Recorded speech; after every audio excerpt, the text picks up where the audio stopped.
Welcome, everyone, to the Pockets of Knowledge podcast. I'm your host, Desiree Stanley, and with me today is my guest, Janice Hoult. How are you today, Janice? I'm doing wonderful. How are you? I'm doing excellent. Thank you so much for joining us today. And Janice, you are the founder and owner of High Vibe Weight Loss. And I am so excited to discuss this topic with you. We talked before we began, and really the topic that we're going to be discussing is an angle on weight loss. And that's really about holistic weight loss and why the traditional diets don't work. And so, again, welcome to the show.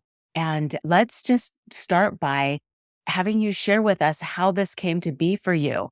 What led you down this path? Yeah. So thank you so much for having me. I'm always excited to talk about this topic. I'm a holistic nutritionist and a life coach. And I started really on my own wellness path while I was working in corporate. And I actually used to be a marketer and advertiser for the world's largest food manufacturers.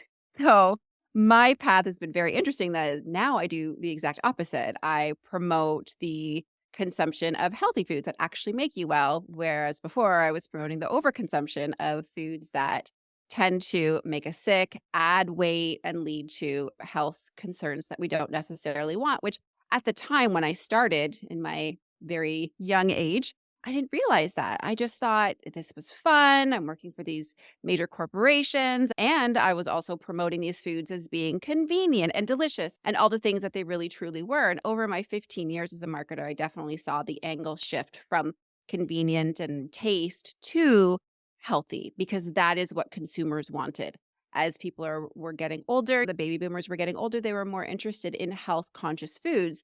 And the companies that I was working for weren't changing their foods to be healthier. We were just marketing them in certain ways as healthier. And a light bulb went off for me when I was planning on starting my own family and I was getting healthy for myself and for my future family. And then I realized that what I was doing as my career was not ethically aligned with what I was doing in my life. And so I went back to school. I became a holistic nutritionist. And then I started my practice actually in fertility and pregnancy nutrition because that's where my journey started. But I was also struggling with my weight. And I didn't feel like I was ready to start talking about how to eat to lose weight and be healthy from that weight standpoint because I was still struggling for myself. And when I was working with my clients, they were not following the nutrition protocols and the plans that I was creating for them for having a healthy pregnancy and baby. And I thought to myself, I'm like, wow, like they can't even comply with the meal plans and the nutrition guidelines. I'm like, I'm having a problem complying with the way that I want to eat to lose weight. So I started diving into life coaching and neuroscience and habit formation. And I went down that path and I started applying what I was learning with my clients. They were getting really good results. I started applying that to myself in my own life. And I started losing the weight finally after 30 years of struggling. And so as I did that for myself, people started noticing. They asked me to help them. And then I ended up shifting my focus. And so that's how I started working in weight loss, the career that I said I wasn't going to do. But I think that for anyone who starts their own business, especially in the health fields, it always does start because of our history, because of our own passions, because we overcame something. And we just can't help but help other people do the same thing. Oh my gosh, Janice, I love that. Thank you for sharing that journey with us and such an interesting shift. Like you said, going from working for these big brands that typically are not really health conscious, not really healthy choices, and then completely shifting and getting into how can you eat well. And I love that you shared that it started with being that pregnancy journey for you and wanting to make sure that you're taking care of yourself and where that kind of led you. And so thank you so much for sharing that. Let's dig into the holistic aspect of it because I'm super curious on what that means exactly and how does that play into what you're sharing with your clients? Yeah. So to be perfectly honest, I always struggled with my weight. I always was trying to lose weight or maintain a weight loss, but I wasn't doing it in a healthy way. And it certainly wasn't for a good reason. So it wasn't until I started my own family that I decided I wanted to get healthy. Otherwise, it was more for vanity, just to look a certain way, to fit in and all of that. But definitely when my motivation shifted, that allowed me to open up and realize, okay, there's something more than just the diet. So we're going on like the traditional ways that I used to look at diets, and the way a lot of people still do is, what is the meal plan that's going to work? What's the diet? What's the protocol? What's the tea? What's the powder or potion or injection or whatever it is that's gonna get me to that goal. But we all know, especially the older that we get, like, that doesn't work. Maybe it works when we're younger and our metabolism and we have a whole bunch of spare time to be doing all these crazy things, but as we get older, we realize, okay, that's not the answer. So it's not just one-sided, it's not just about the food. When I talk about holistic weight loss, it takes into the account that we are a whole entire person, and so it's not just what we put in our mouths, but why we are eating the things that we're eating, when we're eating, why are we overeating, why are we binge eating? And a lot of that has to do with us mentally, physically, emotionally, psychologically, biologically, like all of it. And so when I finally lost my weight, I had to tie in all of that. It's not just why. So this is the meal plan. I sit down. I'm like, I know all the calories. I know the macro balance. I know that if I just ate this and I moved this much, like on paper, I would lose this amount of weight, but then I wouldn't be able to follow it because there's more than just the numbers and on paper. There was, what was I thinking about it? Why can't I do it? And that's what most of my clients struggle with. It's not that they don't know how to eat, it's that they can't stick to the way that they think that they should eat for lots of different reasons, but a lot of them have to do with our mind, our hormones, our energy, our limiting beliefs. Like it's a whole, like it's a bunch of puzzle pieces that we need to put together for each individual person, and why it is that they can't stick to the most effective ways to release the weight. Yeah, that's such a great point there. Truly, you can't just look at one aspect. You are a whole human. There are so many parts and pieces to what you just shared, like the mental aspect of it, the physical aspect, the hormones, what's happening in your life, the stress. All of those things have to be looked at as a whole. And yeah, certainly it would be so great if we could just say, all right, if I just eat these things and move like this, it's going to just happen. That does sound great on paper. But in the real world, in our real lives, when we have all of these things happening, most of the time that just goes right out the window. Yeah, we wake up in the morning with really good intentions, and then we go to bed feeling guilty that we didn't follow that original plan that we had, and could really just think about for those 5 minutes, then life happens, right? And Right. then we get into our subconscious habits, our subconscious thoughts, and literally we could take one day and pick it up and put it into the next day and the next day and the next day, because we are just a series of habits and thought patterns and reactions and actions. And so we really need to get to the root cause of why we're holding on to weight, why we are gaining weight from that physiological perspective, like hormones and what is going on with our metabolism and our body, as well as what is going on in our brain that's preventing us from doing the things that we say we want to do. Yeah, that's 100%. I think so many of us have that very issue. Like the good intentions, we know what we need to do, we're just not doing it, and looking at why is that happening. Let's talk about that a little bit more. Like, why is the weight not being released from the body when we're working on a plan that we know is going to help us, and we're working out or we're doing whatever the thing is? Why is the weight not being released?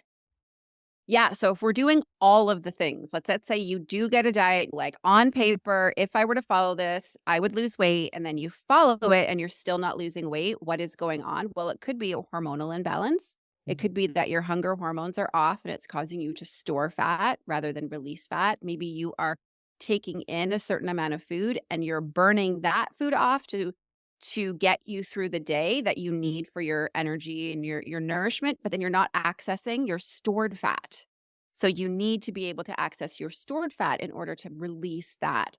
And that's like a physiological response, right? It could be that you are chronically stressed. Most people that I talk to, they would say, yeah, I probably have a mild to medium amount of stress in my life all of the time. And then sometimes it peaks and then it goes back down to their baseline, which would still be like a medium stress. And when we have a lot of stress in our lives, our body releases cortisol, the stress hormone, which causes us to hold onto weight. Because if you think about it evolutionarily, if we were living in a stressful environment and at any moment we need to run away from a saber-toothed tiger or fight a wild boar, we want to have reserved energy in ourselves to be able to do that, to fuel that.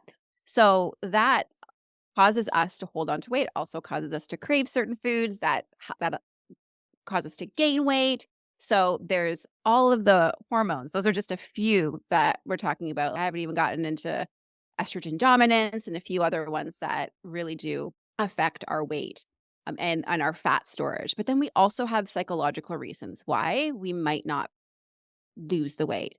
Maybe we don't feel it's safe to lose the weight. Maybe we feel like Mm. we'll be ostracized or we won't fit in. Evolutionarily, we are tribal creatures, especially as women. We need to fit into a tribe. We are designed to want to fit in for safety because if we didn't have a tribe of people to keep us safe and we got pushed out of the cave, we would be more likely to die. It's different for men. Like they would still be more at risk. But for women, we just wouldn't have those same survival abilities because of our size, of our physique, and all of that. We have to fit in. So if there's a fear of being pushed out of the tribe because we're seen as being too good or different than somebody else, or people are going to say things about us that are going to cause us to think like survivally, oh my God, I don't fit in now. I have to mold myself to be a part of this tribe. And lots of other reasons. Maybe you grew up believing you are destined to be overweight, to look like your mother, your siblings, or whatever it is. You have this preconceived notion that this is the way it's going to be. And what we think about, we create. So it's a self-fulfilling prophecy. If you don't think you're able to lose weight, guess what? You're not going to be able to lose weight. If you think you're destined to be overweight, guess what? You're going to be overweight because our thoughts create our emotions that create our actions that then create our results. So never ever will you ever think I'm not going to be able to lose weight and then oops, I lost weight. Or and if you did, you would gain it back because you wouldn't have the identity to match somebody that had that size, right? You would still think this is strange, this doesn't feel right, and then you would gain the weight back. So there's that as well. And there's other reasons why we might be holding on to weight based on our habits too, right? Maybe we think that we're doing well, but we have these underlying habits, these blind spots that we can't see that are causing us to hold on to weight. And that was part of my problem. Here I was a nutritionist for goodness sakes, and I was overweight. And I'm like, I know all the things. What is going on? And I just had some blind spots that I didn't realize that I was doing that I had to deal with, that I had to heal first before I was able to release it. So I basically say it's like this baggage that we carry around and it's physical and it's mental and it's emotional and it's energetic. So we have to learn to release that first in order to get the weight that we want. Or if for some reason we do lose the weight, let's say we do all these injections that are out right now, we have these magic pills and stuff. This happened to me back when herbal magic was a big thing and I lost all of this weight so fast, gained it back faster than I lost it. So anybody who is doing the injections for weight loss, unfortunately, if you don't get to the root cause of why you're holding on to the weight in the first place, it is going to come back because you're just going to go back to the same habits, pattern, and identity that you had at that size. Yeah, such great information in there. Talking about the idea of not wanting to be pushed out of the tribe. So trying to be like everyone else. And I think that this is not new information. We know this about ourselves is that we don't want to be pushed out. We want to be like everybody else because of this survival mode, whether we consciously think it or not. And so And we that's don't want to huge. think that. We don't want to think that though, too, right? In this day and age, like we're supposed to be strong and powerful women and not care about what anybody thinks. And we're just totally ignoring the natural function of our brain for our own safety instead of, like you said, like realizing it. And what does that mean? Accepting it and now work with our brain and understand that's the way that we're meant to evolve. So how do we overcome that rather than let's just pretend blindly like we're these strong boss babe women? That's nice to think, but subconsciously we don't think that. So we have to live in reality in order to change reality. That's right. Absolutely. And digging into those things that you're not consciously aware of. And my gosh, talking about habits and those things, those blind spots, again, such great information to think about because I know for myself, just like reaching into the pantry to grab a handful of popcorn or a handful of almonds or whatever. And it's like these habits that you just don't even think about anymore because you're just doing them blindly. And so I think that's another great point to stop and really pay attention to what it is that you're doing on a daily basis, right? That's a huge point. But there is so many parts to this. And you've talked about the hormones. And so if you're a person who is not even sure, is it a hormone issue? Like, where would you start for that? If you want to jump in and say, like, where's a good place to start to figure that part out?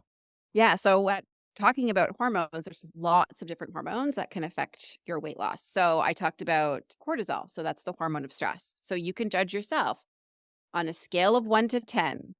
How much stress do I have in my life that's chronic? On average, the truth is most people are probably sitting around a 6, 7, or 8.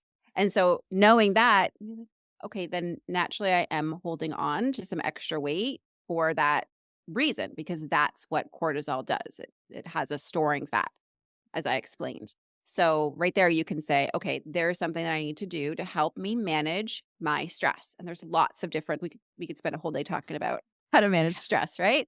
And then there's our hunger hormones. So whether they are dysregulated or not. And quite a lot of people have insulin resistance, not quite diabetes yet, maybe pre-diabetic, but just in general, having a dysregulation with their insulin, meaning that they are storing a lot more fat. When you have a lot of sugar in your bloodstream, insulin's released by the pancreas. Its job is to go in there and eat up all the sugars and store it in your liver and in your muscles. But if there isn't any room, or if there's such a flood of this insulin that's being released, it needs to go somewhere, and then it goes into your fat cells. So then you're storing fat.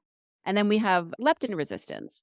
And what that is, it is our hormone that tells us that we are full. So our fat cells, when they are full, are supposed to send a signal to your brain to say, hey, we're full. We don't need to eat anymore. And this is another survival mechanism. So we're tribal people. As I said, imagine that if we were just hoarders and we just ate all of this, like all of the time, then we would be taking food from our children and our family and our support system and our safety system. And also, again, running away from that tiger, fighting that wild boar. If you were too large, then you would be putting yourself at risk. So we are supposed to have this off switch where it's supposed to tell our brain, hey, we've got enough stored energy. We don't need to eat anymore. We can stop doing that. But when that gets dysregulated, then that signal doesn't get to our brain. So our brain actually thinks, hey, we're hungry. We need to be storing some fat right now. And it actually makes you more hungry. So the way that you can tell is if you're hungry all the time, if you've had a decent sized meal and an hour or two later, you're hungry again, and you logically can think, there's no way that I'm that hungry. The way that I used to look at it is like, my stomach is only so big.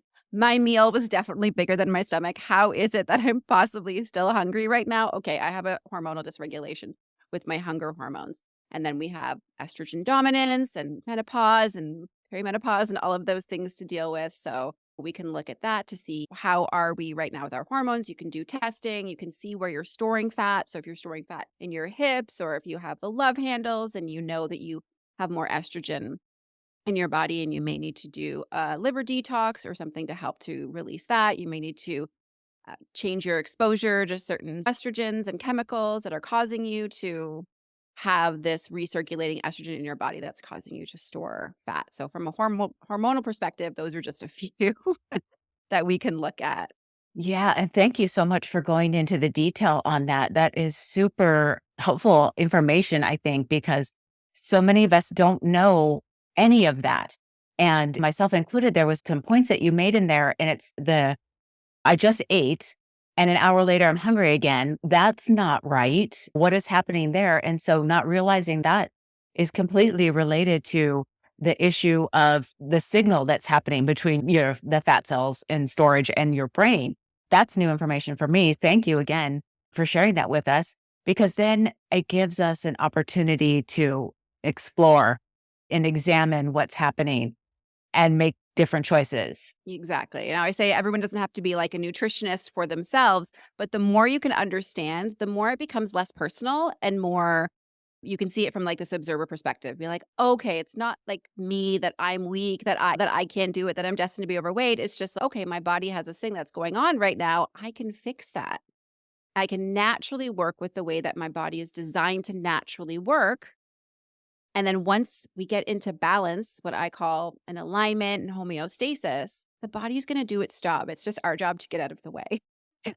Yes, and because we have access to so much food for the most part, we we can choose to eat that much food, but it's like making different choices based on where you wanna be and examining, like you said, examining what's happening and really digging into what's going on and what do I need to do differently.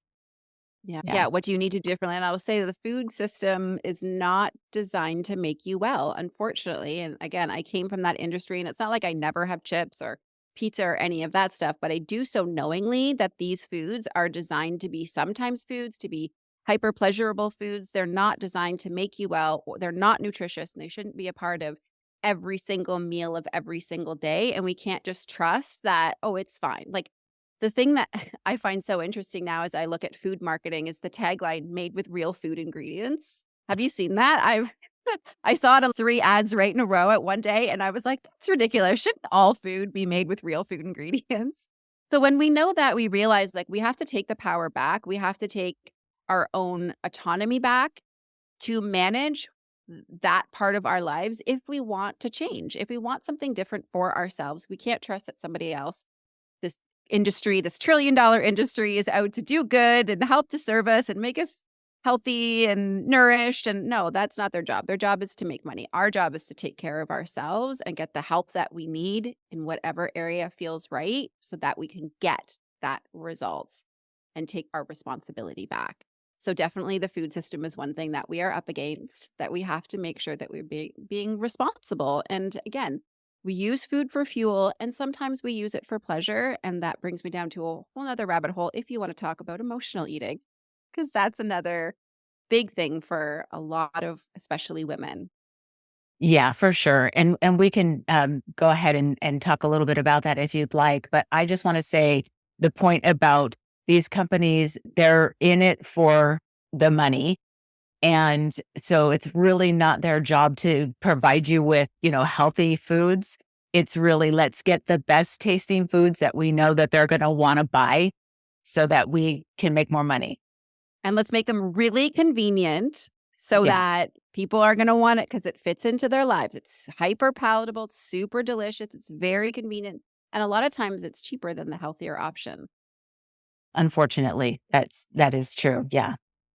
I saw something a while back and it was really interesting to me. It was an image of foods that are considered junk foods. And it said, if your food lasts a long time, it's bad for you.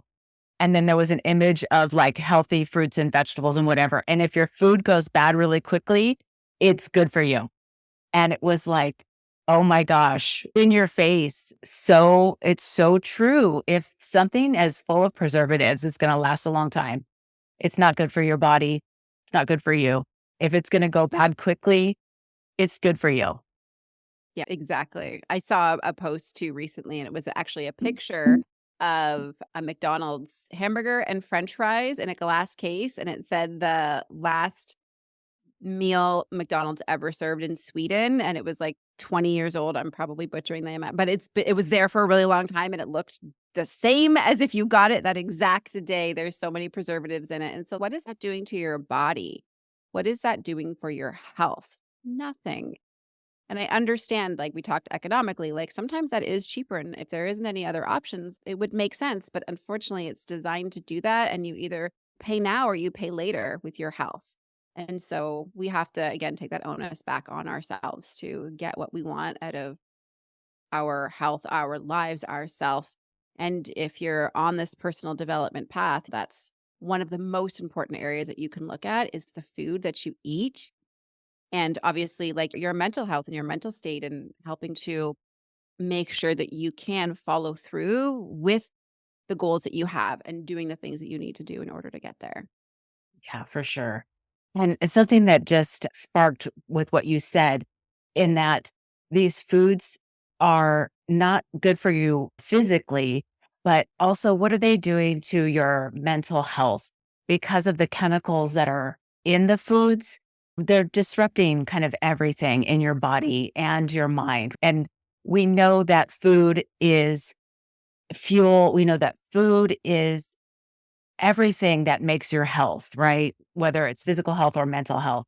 And so the choices that you're making in the food, yes, obviously, sometimes there are circumstances that prohibit, but if you can make those better choices, that's ideal, obviously.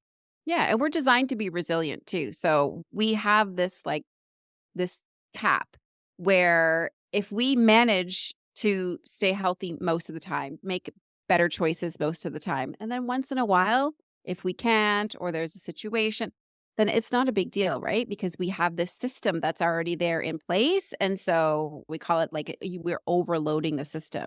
Mm. And when we overload the system, that's when we start to see the physical effects.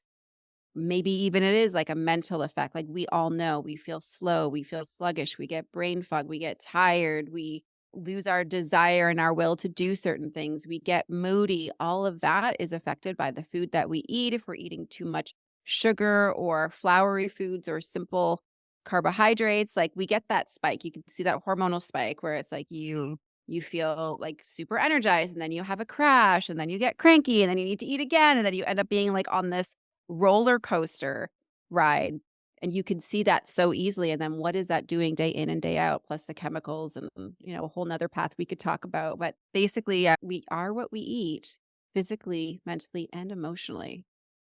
For sure. Well, I want to switch gears a little bit. You had mentioned earlier on in the show that the injectable things that we're seeing a lot Mhm. now, commercials in the news, in everywhere. We're seeing celebrities using these products, everyday people using these products. What's happening there? And what, I mean, how bad What's is it? happening? It's the new quick fix, right? It's the new thing that is working on the surface to help people lose weight. And again, I did that when I was younger too, and I messed up my hormones, and it did a toll for sure on my psyche and on my body. But really, what's happening there is there's this miracle drug, there's this miracle solution, and everybody wants it because everybody wants to release the weight. Like 80% of the population in North America is overweight or obese.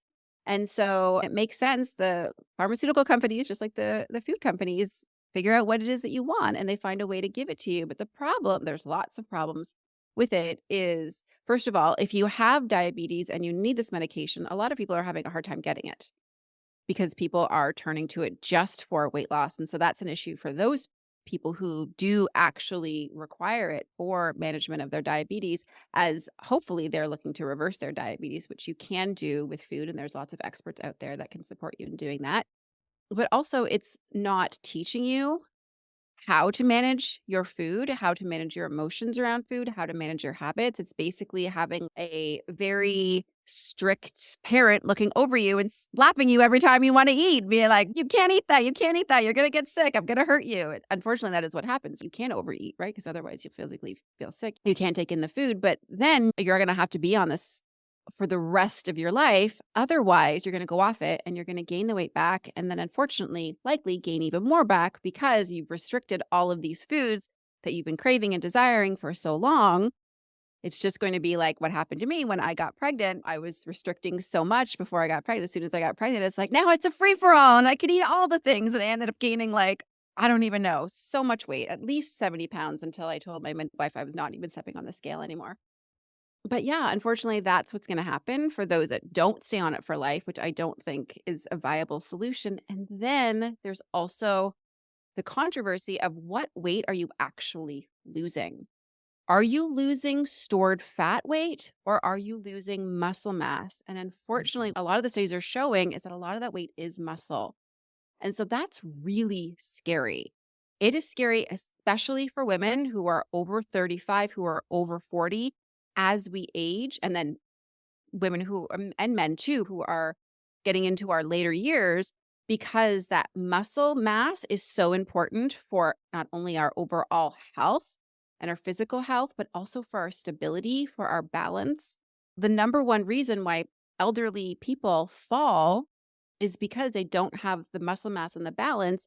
And then the number one cause of death in elderly is a fall, and then reoccurring incidents of health deterioration because of that, because they end up in the hospital, because they can't move anymore. And so it actually really is something that you need to consider if you are older and you are looking at taking these injections. If you're losing muscle mass, you have to go to the gym and you got to start working out. You got to try and gain it back in another way. So I'd really encourage anybody to do their research before they go and take the shortcut, because unfortunately there is going to be a price to pay. You just don't know what that is just yet. We know where it's Yeah. headed though, and it's pretty scary. Oh gosh. Thank you, Janice. I appreciate you sharing that information with us because I don't think that people realize that. They maybe aren't doing the research they need to do. And we always want the easy solution. And that's the easy solution. And so I can see how it would be a very quick decision for some people.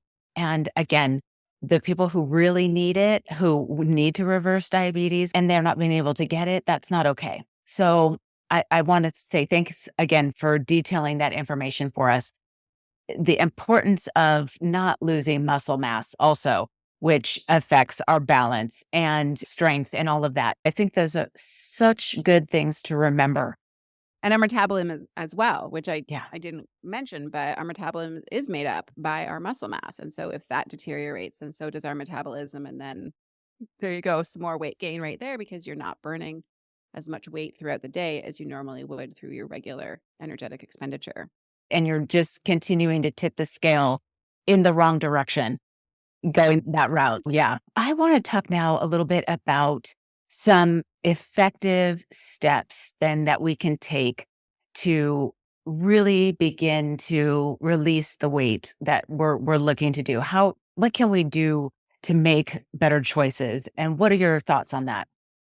I'll give you one tip for every area. So I focus on mind, body, spirit alignment. So when we talk about the body, we're talking about our hormones. We talk about the mind, we talk about our thoughts. And I talk about spirit, I'm talking about our energy and our emotions. So let's talk first with our hormones, because we talked a lot about that.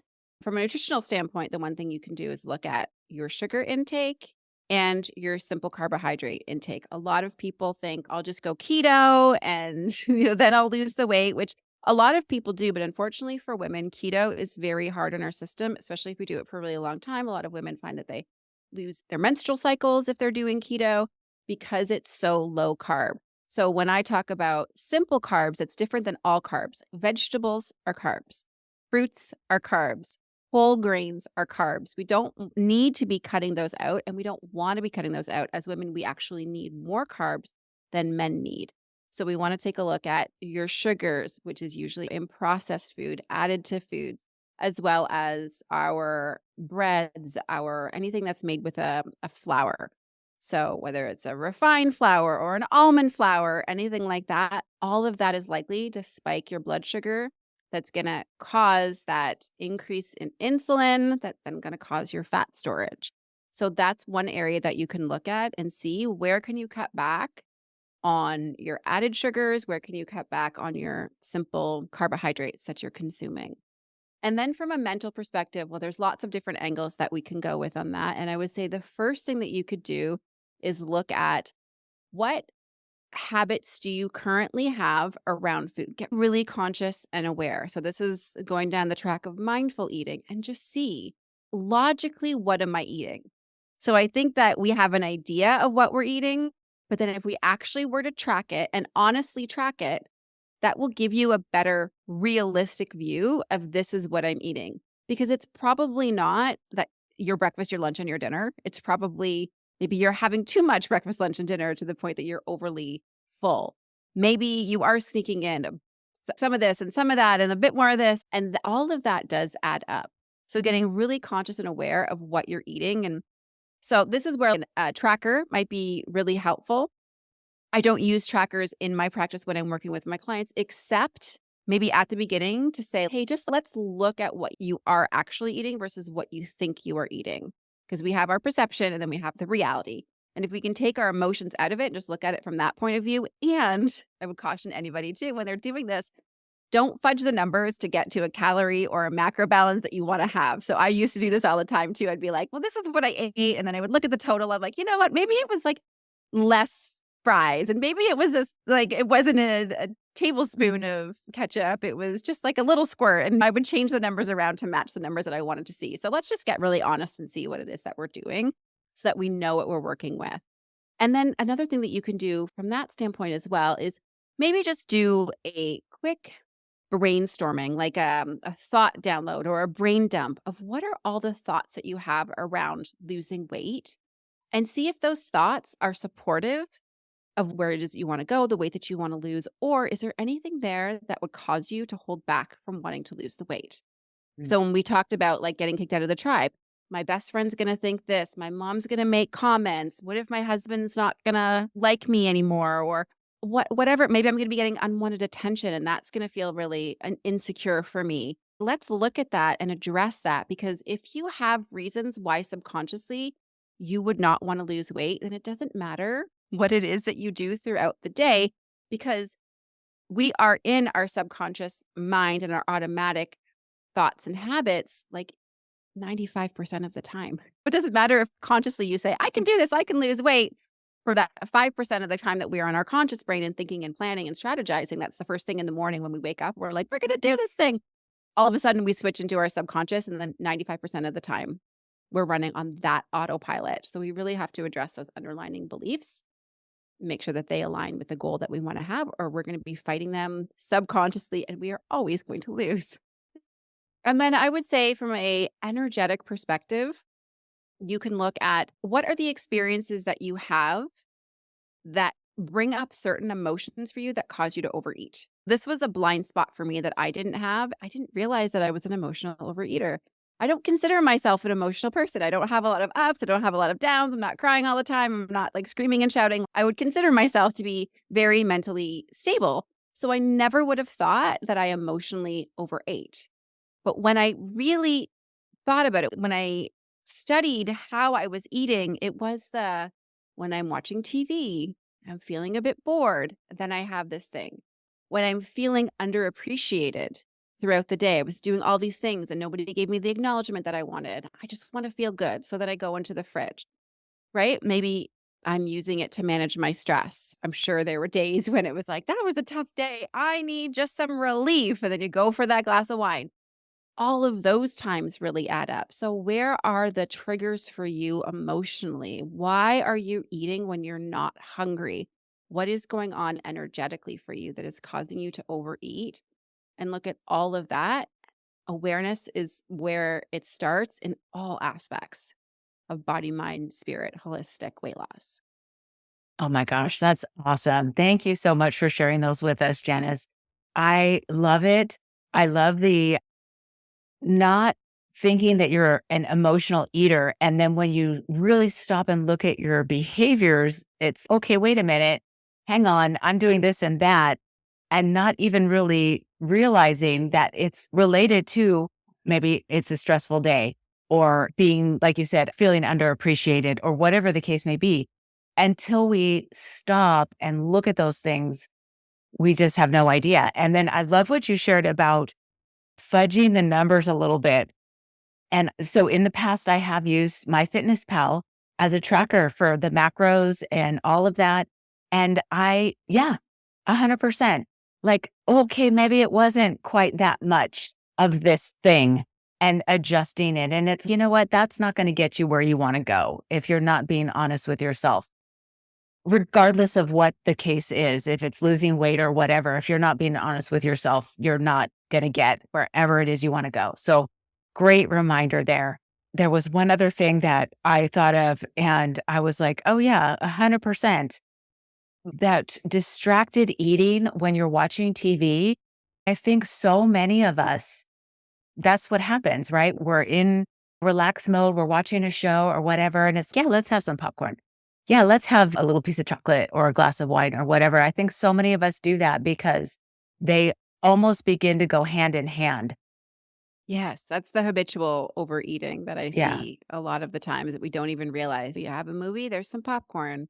You go out with the girls, okay, let's have a charcuterie, like whatever it is. It's just, and then it just becomes so automatic when we get on this autopilot, and then it's just what we do. Definitely saw a lot of that, I think, during the pandemic when people are at home a lot. They would tell me, I got into these really bad habits that I didn't even have before. But once I started, then it just became the thing that I did, and I didn't even think about it anymore.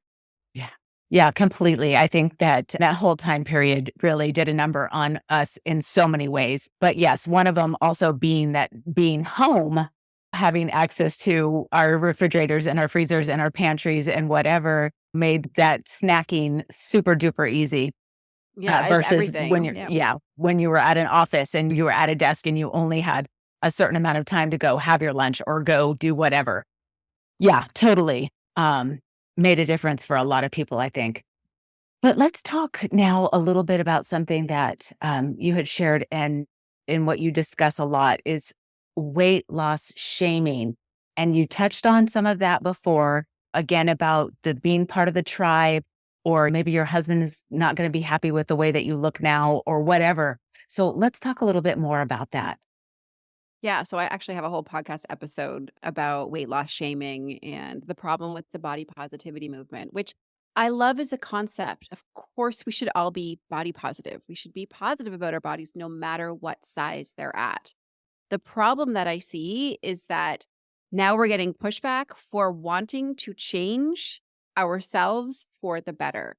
So there's a big pushback against personal development, which I find fascinating, that we should just accept everything that we have and be okay with whatever it is, the cards that we're dealt with, or how the cookie crumbled, right, with our situation right now. But you would never say that to somebody who was struggling financially, to be like, no, please just accept your financial position right now. Do not try to improve your life. Stay where you are.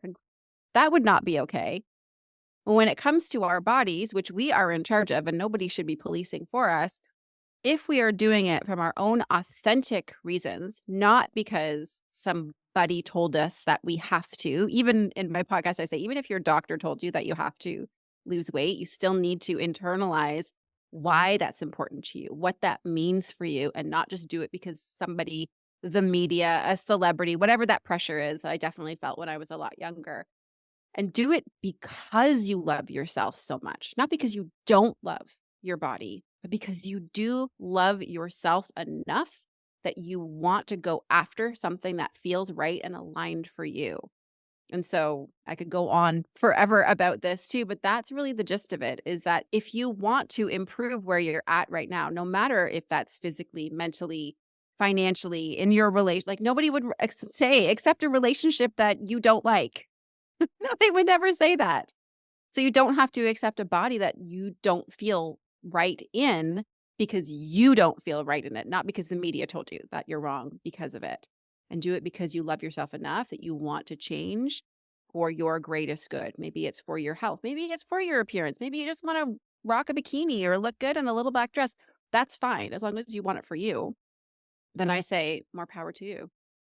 Oh my gosh, I love that. The point that you made about financial struggles or whatever. And my gosh, no, nobody would be just like, okay, just sit in that. You'll just be fine. No, that would never happen. Of course, we would be encouraging, well, find a better job or do some other thing or whatever the case may be to improve the situation. And so, yeah, why we would just say, no, you shouldn't be losing weight or you're fine just as you are, accept it as it is. You're just fine the way you are. You're bad for wanting to change, I think is not where we're going for, and I don't think probably was the original intention of the body and positivity movement either. No, I don't think so either. So yes, thank you for highlighting this for us right now. And I want to touch on the fact that you mentioned your podcast and have you share that with us now because I love podcasts. I love listening to podcasts, obviously hosting this podcast, sharing information. And so I'd love for you to share about your podcast now, what it's called, what you talk about, and do you have guests? Yeah, my podcast is called High Vibe Weight Loss, and I talk about releasing the weight for good permanently from a place of mind, body, spirit alignment. So there's lots of episodes about hormones, there's lots of episodes about mindset and how your thoughts create your results. There's lots of podcast episodes too about your vibe, law of attraction, manifestation, and all of that. Because those are the pillars that I use when I work with my clients to help them look and feel their best inside and out. And so that's what I go in depth with on my podcast. You can check Awesome. it out Well, on, yeah, it's on all the platforms. I've been doing it now for over a year and a half. So lots of content there. awesome. I will for sure include that information in the show notes so that the listeners can easily find it. And I love that the variation of the topic that you're handling in like the multifaceted way, right? You're talking about energetics and mindset and the physical and the hormones and all of it. And I truly believe we are complex and everything can't be solved from just one aspect. I love that you're really covering it from all directions.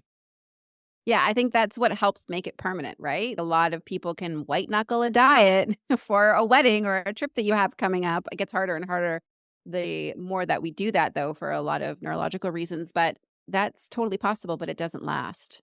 And so, my point, my goal when I'm working with anyone, when I'm talking even on podcasts like this, is to help people see that if you want permanent, real, lasting weight loss to like finally stop struggling with this for once and for all, and move on with your life and create this amazing life for yourself, you do have to get to the root causes. You do have to clear that up so that it can be long lasting and easily maintainable. It doesn't have to be this big heavy topic, this big heavy thing that you do. And you're eating anyway, let's change the way you're eating. You're thinking anyway, let's just improve the way that you're thinking so that you can create the result that you want. You're feeling anyway, let's feel freaking amazing so that you can create the life that you want that is amazing too. Yeah, I love that. Awesome stuff. Thank you so much for sharing that with us. And I want to ask, as I do all of my guests, if there's any books that you have found beneficial for yourself that you would love to share with the listeners, that would be awesome. Yeah, so I read a lot of books. I would say some of the most impactful for me would be Dr. Joe Dispenza. Any of his books, definitely, but the most impactful one was Change Your Brain, Change Your Life, I believe is what it's called. And I do his meditations, really found that to be life changing for me. And another book that I read over and over again, and this is more for creatives or business owners, and it's called The War of Art by Stephen Pressfield. And it is all about overcoming your resistance and how that is just a natural voice in your head. And I think would apply to anyone also releasing weight. I've actually never looked at it from that perspective, but how many times have we made the effort to eat a certain way and then there's some excuse comes in? We have this like secondary voice in our head that tries to sabotage us. And so that book is really great just to recognize that the resistance is normal. Here's a bunch of different ways that it shows up for you. This is how we overcome that. It's been really like I've read it so many times. I think I heard this quote from somebody talking that says, if it's okay to not finish a book if it's not feeling right for you. Get as many books as you want. Feel free to quit, but the ones that really land, read them over and over again. And it's funny because that's what I find that I do with certain books, and that is one of them. Oh, great recommendations for sure. I'll include that information in the show notes. I hadn't heard of the second book. And if you repeat the title for me again. The War of Art by Stephen Pressfield. Okay, great. And Dr. Joe Dispenza, amazing. I have read a number of his books as well. And I was looking over at my bookshelf to see if I had it just sitting there and I could just grab it really quick because the name of the book is escaping me too. And it's wild that I can't think of it either. But No, it's something along those lines, but I'm sure you could put it in your show notes, the I proper will title, but it for was sure. transformative for me. Yeah, all of his books are phenomenal and I highly recommend him. So I'll for sure include the book that you're suggesting and then the one that I read because I think it's fabulous as well. But thank you again for sharing those with us. And then is there a podcast that you'd like to suggest? You shared yours, which was amazing, and I'll include that. But is there any others that you think would be beneficial for the listeners? I'd say the podcast that's been most transformational for me has been the Life Coach School podcast with Brooke Castillo. Yeah. That's really helped me to look into, and how I got trained in life coaching was through originally that podcast and then taking it further, but just changing your thoughts, seeing it from a different perspective, really looking at your mindset and how you think and how that transpires in your life to create and manifest what it is that you have. Yeah, I can't recommend that highly enough. Awesome. I'll include that as well for the listeners to easily find. And I have listened to her show as well, and she's awesome. Well, Janice, before we close out the episode, I would love for you to share with the listeners where they can find you, follow your journey. If they have questions for you, how would they be able to reach out to you? So if you'd share that with us now. Yeah, so they can go to my website at highvibeweightloss.com. I have a free course on there that they can take to get the basics of holistic weight loss. You can connect with me if you're interested in getting your free consultation, where we actually go through where you're at right now and set you up with a plan that will work for you, and then talk about whether you want to bring that to life, working together and getting the support that you need to make that happen. And then, of course, we also talked about the podcast High Vibe Weight Loss. Awesome. And so do you have an Instagram or Facebook group or anything that you'd like to share? Yeah, it's High Vibe Weight Loss all over the socials, Instagram, Facebook. Okay, got it. I'll include that as well for the listeners to easily find. And thank you again, Janice, for sharing that with us and your time. The information, the knowledge that you have shared with us today has been fantastic. And I think the points that you shared with us that we can easily implement into our life, I think have just been fantastic. So I appreciate your time and your knowledge and sharing that with us today. Thank you.